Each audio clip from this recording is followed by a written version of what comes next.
it's been a pretty crazy whirlwind for you. You were, in the Tokyo final in the 200 meters. Last year finished fourth in Oregon. What would the definition of success be for you in Budapest? What are your kind of goals coming up? The definition of success would be to execute each race.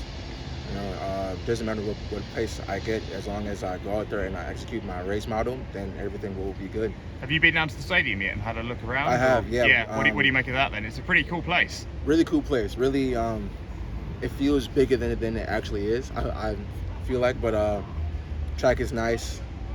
Fans are really great. So I'm really excited. They're saying that 35,000 people are expected to kind of be there, and most of the sessions, we were at the press conference the other day, and they were saying 85% of the tickets have sold out, and there's been a decent crowd so far. I mean, that kind of electric atmosphere. Of course, Oregon had a bit of that last year. Tokyo, there weren't any fans because of the COVID pandemic.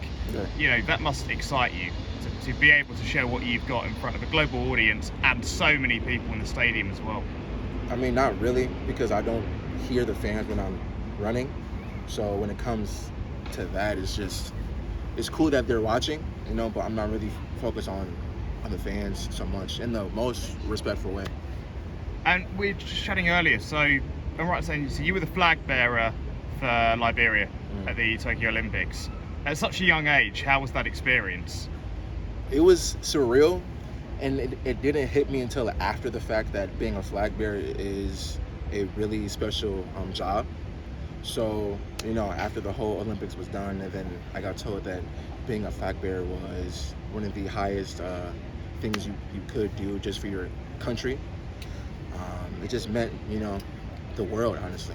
I was about to say, people normally are flag bearers when they've kind of 35, 38, when they've done a lot to get to get that. Because how old are you right now? So 21. 21. So you'd have been 19 as a flag bearer. You must have been one of the youngest flag bearers in history. That's pretty crazy. So so the Liberia, because you come from, born in the US, right? Yes. So how did you end up representing Liberia and the journey from that? My mom and dad were both born there, and I just wanted to represent my mom the best way that I can. Being the fact that she sacrificed so much and she had to leave her country due to a war that was happening. So, just it being my mom and I growing up, I wanted to just repay her, and I chose to run for Liberia. And that's a pretty crazy thing to have got that context. And I guess that's really big motivation for you when you think about the journey and the sacrifices that they've had and what you can do on the track and actually representing Liberia. If that gives your mum some kind of proud, being proud about that must be pretty special. It is, because we talk about it once every year, and the one time a year is now. So she's just happy that I'm running and I'm doing what I love, and then I'm happy that I can give back to her. And are they here in Budapest as well then, or are they... No, my mom cannot make it because she's a nurse, so she couldn't get the time off. Oh, okay. Oh, wow. But they were there last year. My mom was there last year at Oregon, and yeah, so I call her every day, so that's all that I need.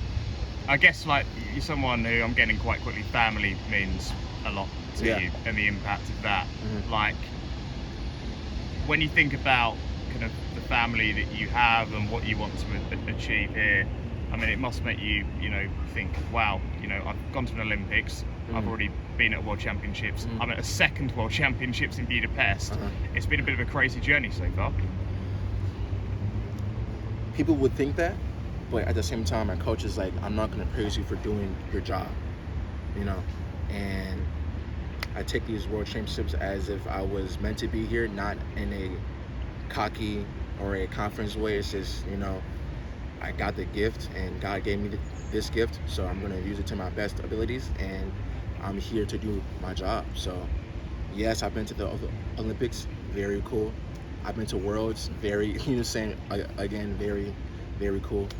But besides that, I'm here to do my job. So with the 200 meters, then, we all know it's a pretty crazy competition.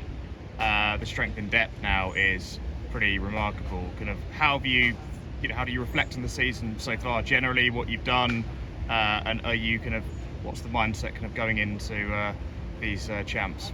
The mindset is I'm here to do my job. I'm here to execute, and just take each race like it's my last. That's the goal from the beginning of the season. You talk about worlds from the beginning of the season, and you peak for worlds. So therefore I'm here to do my job. And just quickly on the NCAA then, so you've had a pretty big success with the Gators back in Florida, out of Gainesville.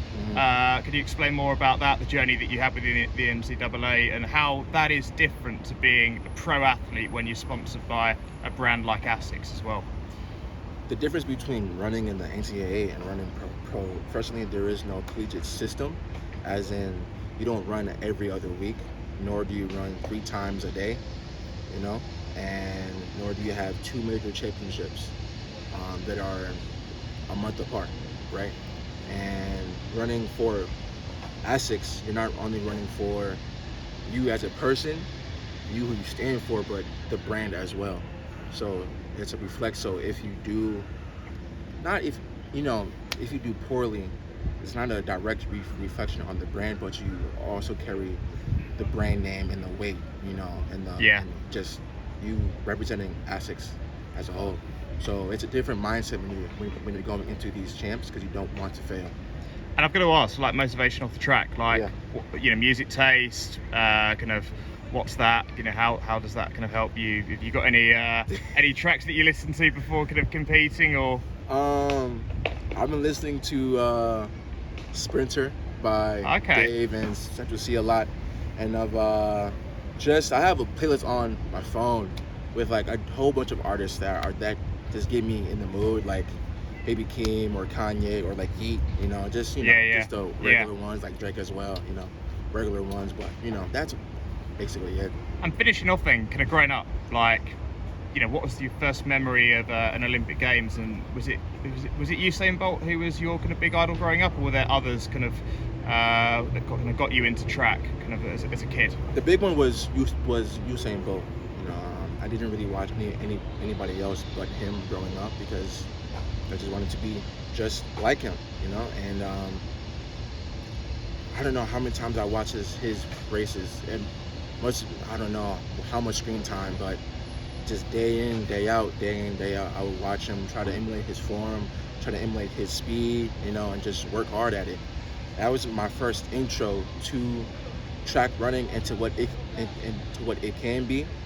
And then after that, that's when I started to become a student of the game, and I started to watch Winford Christie, Mike Marsh, who else is really good? You got Andre DeGrasse at Rio, so racing against him in Tokyo was my first chance.